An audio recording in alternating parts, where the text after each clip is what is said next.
So can OCD cure Christianity, or cure you of Christianity? Well, my experience would seem to indicate that yes. Yes it can. My current position is that I'm an atheist, but I spent a long, hard 22 years of my life trying to be the most committed Christian, Protestant Christian that I could be. For those of you that think that I probably wasn't a true Christian then if I fell away from the faith, I was a very committed believer. But about 2 years ago, because of various factors in my life, including OCD, I fell away. And for the past 2 years I have been enjoying the religious and atheistic debates that have been going on YouTube and in other venues, and I would like to try and contribute something to that in a small way with my deconversion story. I feel like mine's a little bit unique. I apologise first of all if the audio is a little bit shit, maybe turn it down a little bit if the sibilants get to be a bit too piercing. And if this gets to be a bit long, it's because there's a lot of ground to cover, and I guess if you get disinterested at any point, then don't watch the rest. But for those of you that are still with me, I was raised between my single mother and my grandparents, who used to look after me 2 or 3 days a week. My mother had me when she was still quite young, and she still had to find herself as a person in some ways and grow up a fair bit, so there wasn't a great deal that she could really teach me. And I don't blame her for that at all, but it meant that she needed to be relying a little bit on my grandparents to help raise me. My grandmother was religious in that she used to go to church every Sunday for as long as I've known her, but I don't know to what extent this is just a social thing and to what extent she has personal convictions of her own, because I've never heard her talk about it, really. As for my grandfather, the other two important people in my life don't have much by way of any influence or opinions to offer me, but my grandfather makes up for both of them. He has a fuck ton of opinions on everything, and he's really informed my worldview as far as psychology or history or art or science goes. And he has a lot of very sensible things to say. However, in the past few years I've been rejecting a great deal of what he has to say on the Bible and morality and interpreting Christian ideology and so forth. And he backs this up with a long history of studying the Bible himself. He went to Bible college, he's been reading all the best Bible scholars, he's been in churches his entire life. I mean, he has a great sense of disillusionment about the church culture, but that's besides the point. He used to spend a large portion of our time together ensuring that I got the best education of what he knew as possible. So he would take me on long walks and tell me everything he knew, and he would sit me down and have me read through books with him on various topics, and a lot of it was to do with shoring me up against what I would be getting in high school. He used to teach me about creation science. He'd say that, well, you know what these evolutionists do is there's instances where they'll say, take the tooth of an undescribed animal from an archaeological dig and determine that it's human, or determine that it's a missing link between modern man and an ape. They'll reconstruct what the family of this person must have been like, what his lifestyle was, and so forth, just from a tooth, and then later on they'll discover that that tooth belonged to a pig. Now apparently this did actually happen, but it's one of the worst examples of unprofessionalism in science ever. So naturally, he only tells me about this aspect of science, and not all of the other things that go against the Bible that are quite more authoritative. But it meant that when I was going through high school, I was well insulated against learning about any of those other things. I rejected them all, and I remained relatively resolute in my faith. One of my grandfather's theories was that when it says that in the beginning God said let there be light, and there was light, and there was evening and there was morning the first day, he would look at that and he would say, what is it that makes evening and morning? It would be the rotation of the earth. So what that means is that in between saying let there be light and there being evening and morning, God created gravity. Now I thought, that's brilliant, and the thing is, it's not unfounded in Scripture. Grandad wouldn't come up with any ideas that he didn't feel were rooted in the Bible somehow. But of course, church culture being what it is, as soon as he mentioned it to any Christian other than me, who thought it was brilliant, he was shut down. Because they don't like people with their own ideas. They don't like individuals in general in the church. Now, there are other things to say in this story. I mentioned there was OCD involved. I didn't experience my first symptoms until I was about 4, and even then it was only one instance that was very brief. I remember I was sitting on the couch one day, and I needed to go to the toilet. I get up, I go, wash my hands, thinking about the germs that I must be washing off my hands. I went and sat back down again, and I thought, it's so easy to get germs on my hands. I wonder if I just got them on my hands just by touching this couch, because, I mean, people do sit on this couch after they've been to the toilet, so it stands to reason, maybe my hands are just as dirty again. I better go wash them. So I did, and then I went back to the couch, sat down again, put my hands on my lap. I thought, shit. Well, not shit, I was 4, but anyway. Shit, I've just got my hands dirty again. I'll have to go back and wash my hands again. So I do this, maybe a couple of times, until my grandmother, who was in one of the opposite rooms, realizes I'm doing this and goes, you know, you don't need to wash your hands so many times. And I thought, oh, okay, well, I guess you must know what you're talking about, so I just won't. That was the first instance. Again, not very severe. But then it reared its ugly head again when I was about 10 years old in a very odd kind of way. Now, bear in mind, I have been to a lot of doctors and they have diagnosed me just with OCD, maybe clinical depression. Some doctors think I have bipolar disorder, but I'm not too sure about that myself. Lately I've been getting to suspect myself of autism, but I don't want to self-diagnose myself of anything. But just so you know, I haven't been diagnosed with anything psychotic. Remember my history and what I've been taught, and bear that in mind as I'm about to explain what happened next. So, as an only child, I was often left to my own devices. I had to find my own entertainment. One day was under the house at my grandparents' place. They have a series of catacombs under their house which contains all kinds of really cool antique things and things that belonged to my mum and to her brother, my uncle, and things that belonged to me, and it's fun to go down there and explore stuff and maybe bring stuff up with that I can play with. One day I saw something that I'd never seen there before. It was this black wooden tribal mask. It was beautifully carved from memory, and I mean maybe it was made by some tourist trap in Indonesia, or maybe it has some significance, I don't know. But to me, at 10 years old, it was beautiful, and I was a huge fan of Crash Bandicoot. So what do you reckon I did next when I found this thing? I put it on my face, and I did a little dance. I was a weird kid, but you know. And then I decide, you know, I'm just going to put this down for the time being, go upstairs, ask permission to keep it. I don't know if I ever got around to asking that, but it stayed down there the night, and later on that night, a very weird thing happened to me. Lying in bed, I started to have all of these thoughts that I didn't want. All kinds of really dark thoughts. Or at least, they were swear words. I was just thinking fuck and shit over and over again. But the thing is that when you feel like your brain is being hijacked, that is really dark and scary, especially if it's the first time it's ever really happened to you. So lying there, I'm thinking, where are these thoughts coming from that I don't want to be thinking? Remember, I'm a kid who's trying very hard to be a Christian. I don't want these thoughts. But they keep coming into my head all the time, so I'm thinking demons must be making me think these things. But nevertheless, regardless of whether they're making me think them or not, it's still me sinning.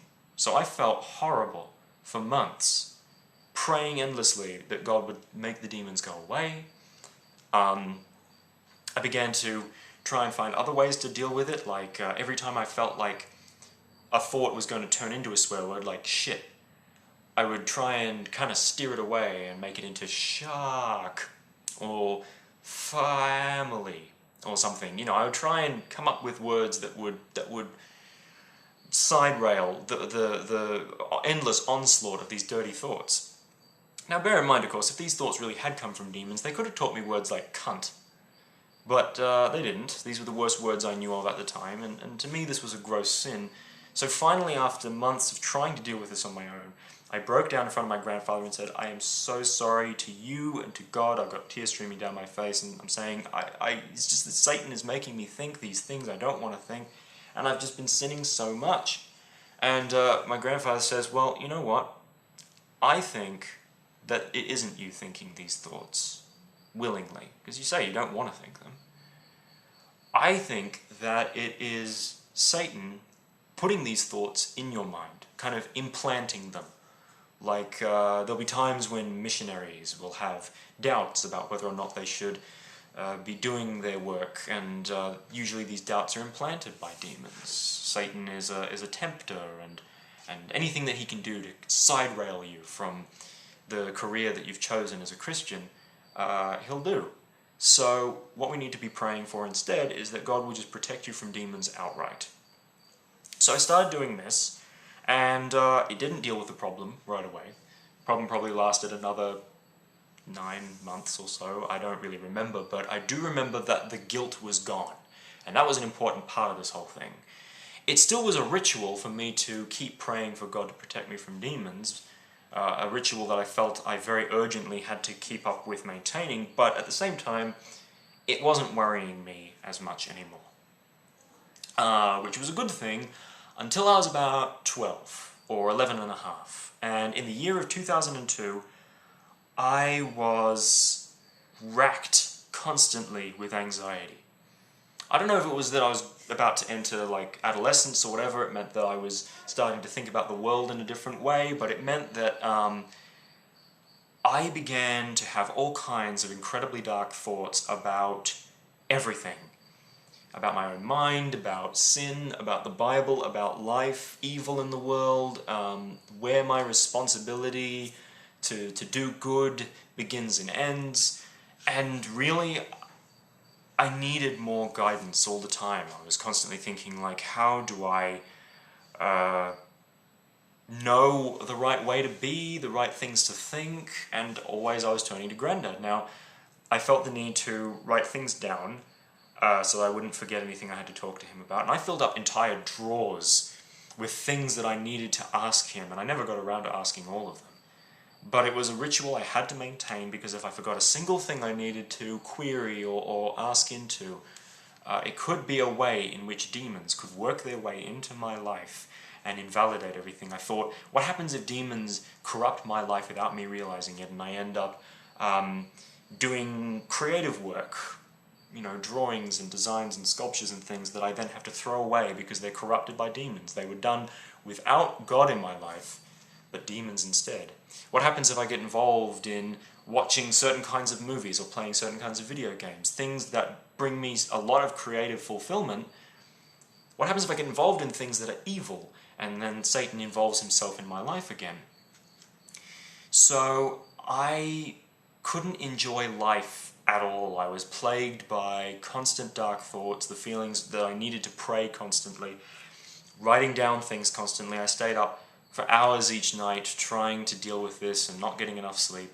And, well, as with the swear words and things, eventually it did kind of fade away. By the time I was about ready to enter high school, it was more or less over. I would say that a lot of my slavish commitment to my schoolwork when I was in high school, early high school, had a lot to do with, you know, the OCD type of ritual. And by the time I was about 16, I was emotionally exhausted. I had worried about so much over the previous few years. I had worked so hard to look into every single thing that ever worried me, that ever seemed like it might be a problem in my life now, spiritually, or might be a problem further down the line. And I was burnt out. And I've been burned out more or less ever since. It's been really hard to return to the kind of childhood vitality that I used to have. But when I was about 17, a really weird thing happened where one day I just began to question whether or not I was ever really truly a Christian. Because I realized that I couldn't remember a time when I had officially given my life to Jesus, as the modern Christians like to call it. I'd never really, from my memory, prayed a prayer where I had, you know, asked Jesus to come into my life and absolve me of my sins and be my Lord and Savior and so forth. And I thought that such a momentous event in the life of a Christian should be something I would remember. And another thing I notice is that in everything that I've thought about and talked about over the years to do with being a Christian, Jesus hasn't really been central to all of it. In fact, I don't even really like talking about Jesus because he seems kind of bland. when there's so much Christian theology that's so fascinating, like God's Shekinah glory and, what his eternal kind of lifestyle, or that's the wrong word to use, but what his life was like before history and what it's going to be like after history. And all these kinds of really complex ideas were more interesting to me, and they engaged more of my mind. And the simple fact of Jesus' death and resurrection didn't factor into my thoughts very much. And I thought, my God, after all this time, I'm not a Christian. I thought I was safe, but I must be sinning so wretchedly to think that I have been a Christian when I really haven't been. I've been missing the whole point. Not only that, but what happens if I get hit by a bus? I'm going to hell. I need to get this sorted out as soon as possible. So I started talking to all of the most senior Christians I could find. The pastor at the church that my grandparents were attending. I started attending the church then. Around about this time I moved into my grandparents' house full time, so that way I could study in Sydney. So I was going to their church every week, and I was asking everybody and saying, what do I do about this? I thought I was a Christian, but now I'm not. And they would frequently take me through the whole sinner's prayer of doing what I described before, asking Jesus into my life and asking that God would see past all my sins and all this kind of thing. But every time this happened, I couldn't be entirely certain that it had been effective, because how do I know I had faith in Jesus when I prayed? How do I know that I really believed what I was saying? Because I thought I did once, and I discovered that I didn't. And the thing is that no one can really teach you anything in the Christian world. There's nothing about it in the Bible about how do you know that your faith is real. You know, there's stuff about how you know that Jesus is real, and what he did was real, and his sacrifice being real, but how do you have faith in your own faith? There's only one real verse in the Bible that kind of covers it, and it's the one that goes something about we must continue to work out our salvation with much fear and trembling. Well, that's absolutely the worst thing you can tell somebody with OCD, is, no, keep at it, but be afraid. So that wasn't helpful at all. And around about the end of that year, this is 2008 we're talking about, my grandfather came across a book at Kurong or something, I guess, and he said to me, this would probably be of great use to you. Just read the introduction and see if you can see how applicable it is to you as I see it being. And it was a book called Can Christianity Cure OCD? That's where I get the title of this video from. Well, I read the first bit about the author and how when he was younger he used to have visions of stabbing his cat to death, and it used to cause him a lot of distress, and he couldn't get that idea out of his head. He couldn't bring himself to get over these sorts of thoughts, because every time you try and ignore something, the very act of trying to ignore it keeps it in your own mind. So it's impossible to ignore something that causes you so much distress. And I thought, I relate to this completely. This explains so much about my thought patterns over the past couple of decades. This is what I've had this whole time. I've had OCD.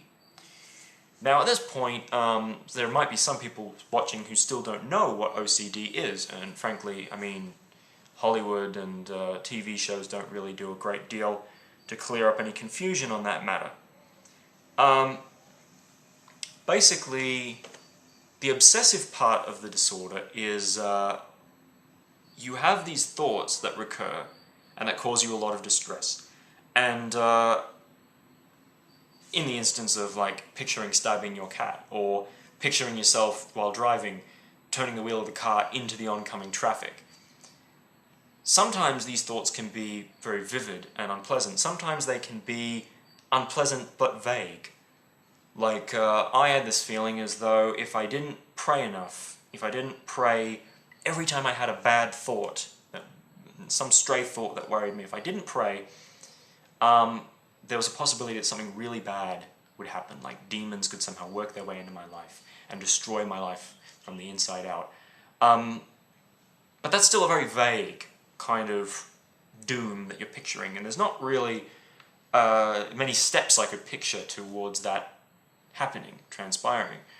So, regardless of what form the obsession takes, and I have had hygiene obsessions as well, worrying about whether my hands are clean. I used to wash my hands so much my skin would dry out and start splitting. It was really unpleasant. But for all of that, there's also a compulsion that goes along with it. That compulsion is some kind of usually ritualistic behavior that you feel that if I just do this, usually you feel like if you just do it one more time, you won't have to worry about the horrible doom that you feel might transpire coming true. If I wash my hands, I won't get sick and die, my family won't get sick and die. That usually was my bigger fear.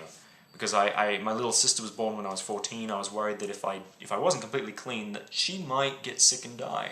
And it would all be my fault because I didn't wash my hands one time. So that meant I was washing my hands constantly. And that's how it functions. And there are ways to get around it with things like cognitive behavioral therapy and that kind of thing. The book, Can Christianity Cure OCD? Well, we had to get it, and me and Grandad read through the whole thing, cover to cover, and it dealt with major Christian figures who probably had OCD on the basis of things they wrote about their own thoughts. They sounded like they matched that kind of pattern of behavior. People like Martin Luther, or John Bunyan, or Saint Therese of Lisieux. Those were the three key case studies in the book.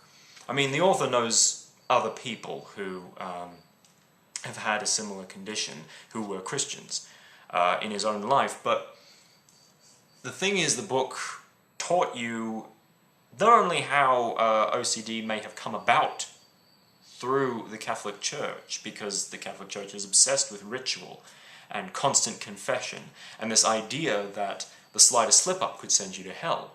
And there's this need to maintain these constant blessings and rituals and libations and sacraments and so forth, and the need to constantly ensure that your sins are expiated through confession. You can kind of see how something like that might lead to OCD becoming not just a disease for individuals, but a cultural disease. And it may be that Western society, which has been so heavily influenced by the Catholic Church over the last several hundred to couple of thousand years, how that culture may create people with OCD to this day, regardless of how they were raised. I wasn't raised Catholic, but I still had this problem. And the book says, you might find that the best way, in fact, the book was advocating the best way to deal with OCD was to hand over your obsessions to God. So pray that for once and for all, God will make sure that you never leave the stove on and burn the house down.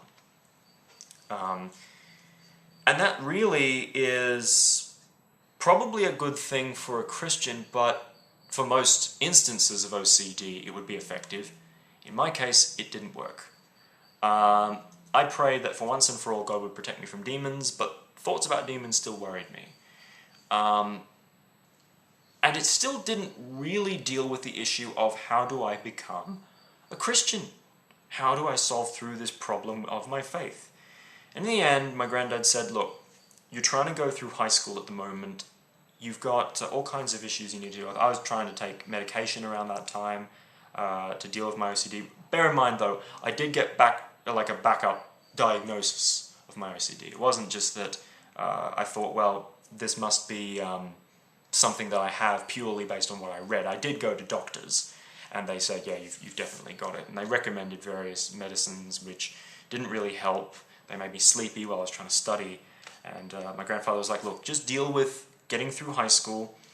And around about this age, I was 19, because I took a year off between years 10 and 11 at high school. And then I went back, and Granddad said, look, you really just need to focus on getting through high school, focus on dealing with just the OCD component, and then when you feel that you've uncluttered that box of string that is your mind, maybe you can come back to this issue of salvation.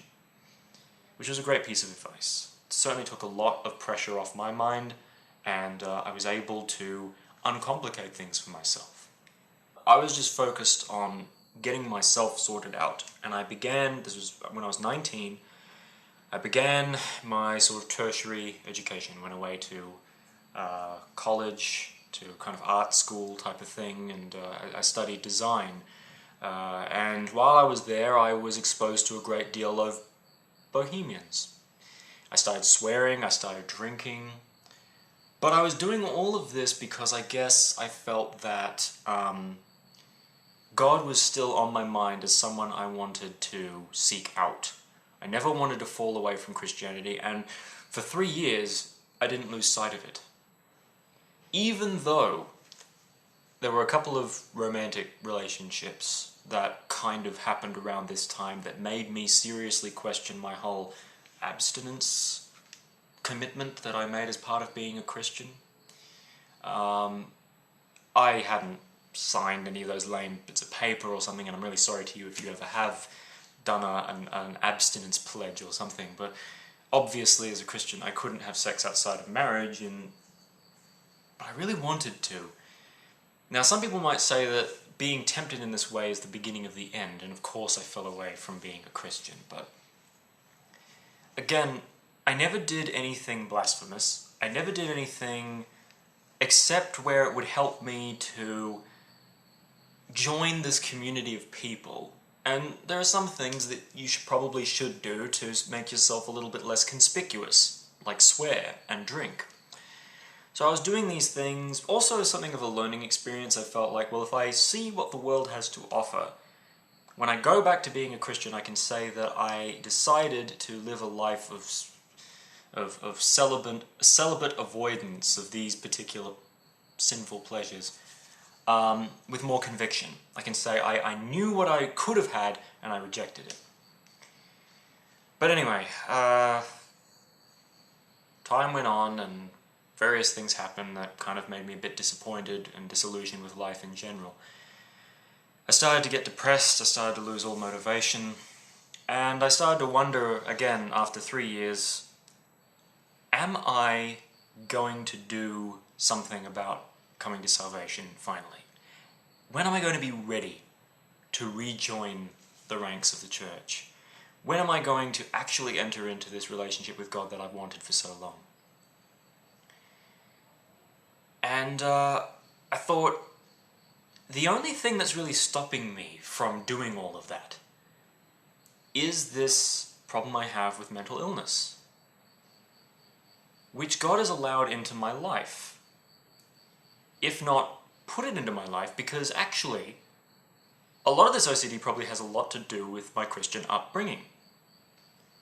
Okay, so God's kind of behind all of this.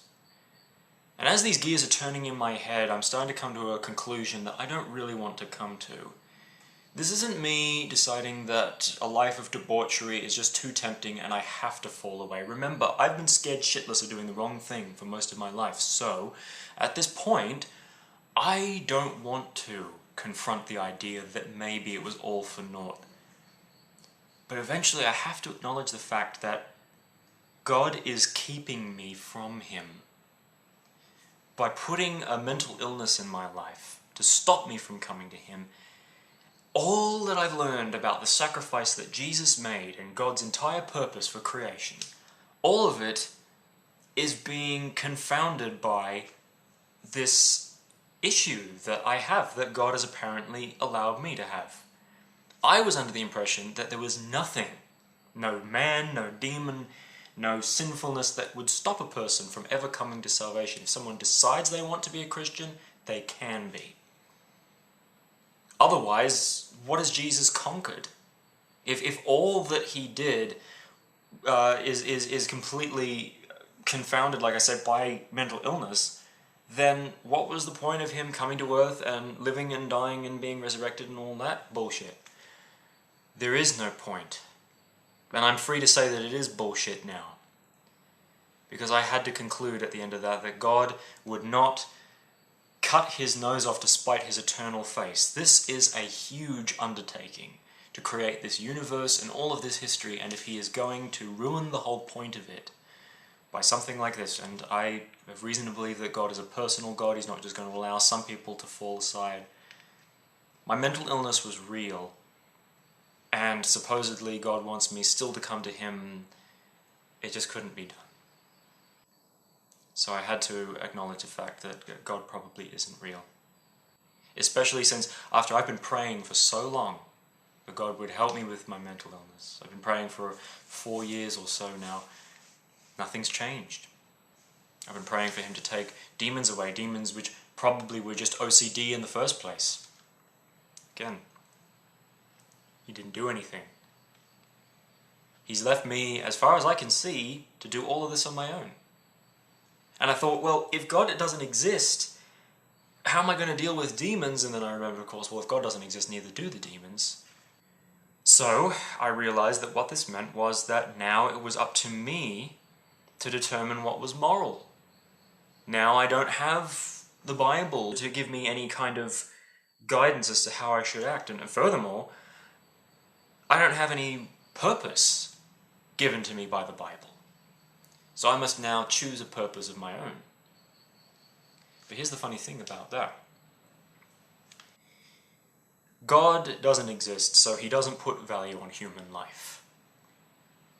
But the fact that I recognize anyway that human beings have value means that, and I put value on myself as well, it means that I can more strongly love my neighbor as myself than I ever did as a Christian.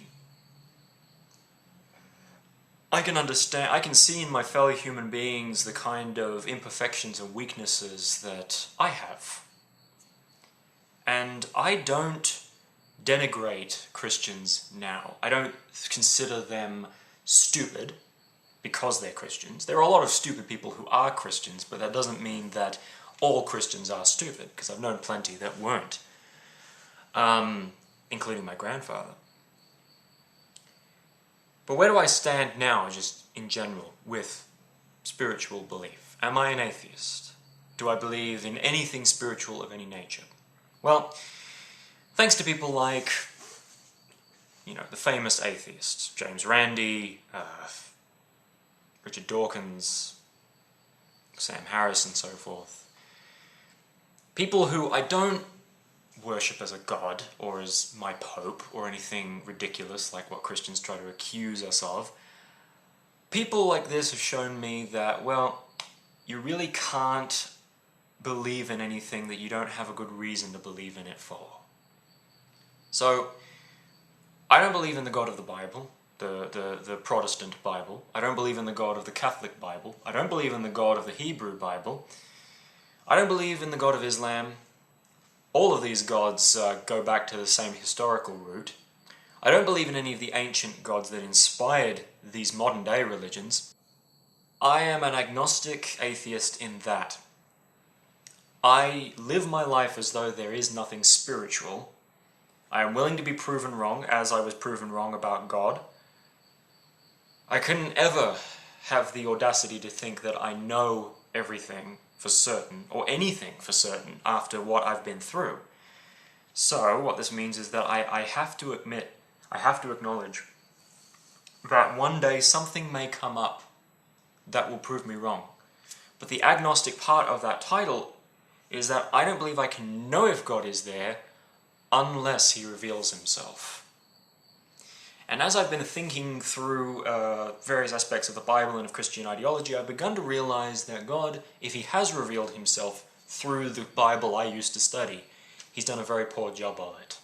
The Bible is riddled with all kinds of problems, and if that is our main source of knowledge about God, it can't be believed that God exists. It honestly can't, based on what the Bible has to say.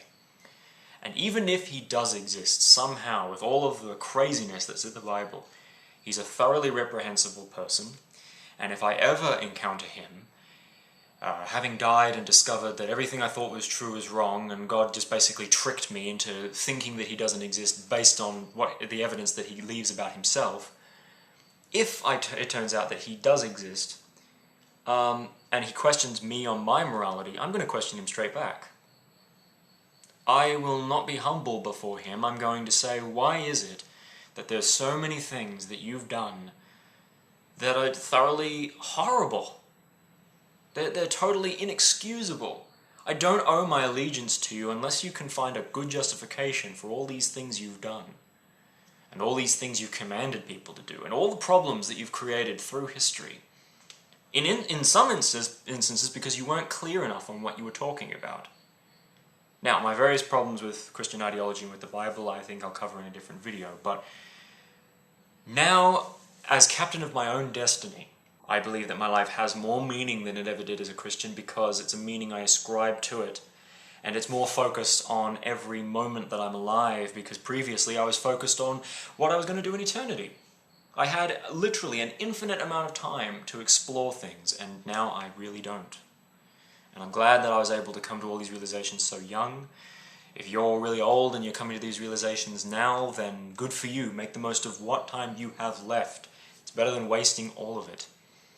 Being an atheist has really given me a new lease on life. I don't have to worry about God anymore. I don't have to be afraid of Him. I don't have to be afraid of demons. My OCD's been a lot better as a result. There's nothing ritualistic about my life anymore. It's a lot more humanistic and natural. Everything feels that way now. It's very different from the idea of living in sin that I used to think atheism would be once I made that transition. Being responsible for everything is a good feeling, to be honest. I feel that whereas the consequences of my actions are a lot more severe, and I can't just be forgiven for everything, all of my moral victories are that much more great.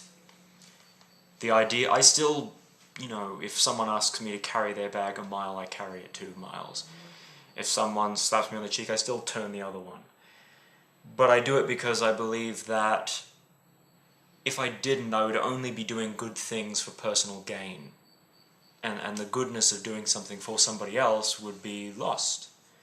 Of course, doing it as a Christian, it's very hard to separate out doing a good thing for the sake of it from doing it for God's pleasure, for God's rewards, or to keep yourself away from hell. Now I just do it because these are good things to do. There are ways in which I feel that the Bible does reflect true morality, and it does have some good advice to give. But you've got to be able to separate out from that where the good morality ends and where bad morals start. Bad, not morals, but ethics. Laws to live by that are actually more detrimental to your morality than they are helpful. I could go into all of these, but most people have already heard them. I don't hate homosexuals anymore. I don't hate anybody who does anything that the Bible considers to be sin. Because I was misled, I don't look down on people who were once misled. Science is even more interesting now. There were things that I wasn't allowed to look into before because they were against what the Bible says. I couldn't look into the geological periods of the Earth, or evolution in general, or abiogenesis, or the lifetime of the universe in the scale that it actually is in, how the universe came to form based on what ideas we have at present, ideas about the multiverse and other dimensions and so forth. Of course, this doesn't mean that I'm going to my grandfather and telling him that he's wrong. I don't go to him and expect him to just agree with everything I have to say or anything. I think that would be an awful thing to do. I don't want him, after so long looking forward to going to heaven, to suddenly decide that there is no heaven. And I mean, he's not hurting anybody as he is now. But I have told him about my new beliefs because I just want him to acknowledge that I am a man now with my own beliefs and respect me on that basis. And I don't know if I have managed to accomplish this yet.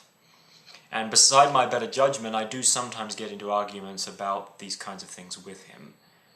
Not, again, because I want him to believe me. If he did, it would break my heart, because this has been so important to him for so long. But what I would rather is that he understands at least where I'm coming from, and he like, on Christmas Day this year, I told him that the Bible is just wrong on a lot of levels, and he laughed at me. And I want him to be able to acknowledge the fact that I've come to these conclusions not because I'm misled, but quite the opposite. That's all.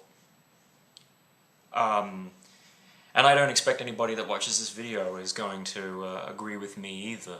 It's not about me trying to win. Remember, you watch this video up to this point because of your own free will. I think that it's worth everybody realizing that these are ideas that need to be available to anybody who can use them. This isn't about trying to shove anybody's beliefs down anybody else's throats. This is about, if someone out there is having the same problems that I have, hopefully they can benefit from it. And one of the main reasons that I have for talking about atheism this way is because in Australia we don't have the same pervasive Christianity that they might have in America. I mean, most people are atheists in this country, or they are convenient Christians where they just kind of like go to church services at Christmas time and they don't really talk about God very much the other 365 days of the year. So to talk about these kinds of things is kind of not very interesting to most people I come across. They see me as just being obsessed with this subject and they don't really know why. They don't realize that when you were once a Christian, everything in your life was dominated, everything you thought, everything you did, what you were planning to do after you died, all these things were so important and such a huge part of your thinking, and now entire floodgates of freedom are opening up for me. My life has opened up to me in ways that I never thought possible, so of course I'm going to talk about this. So basically, I can never go back, and I've never been happier in my life.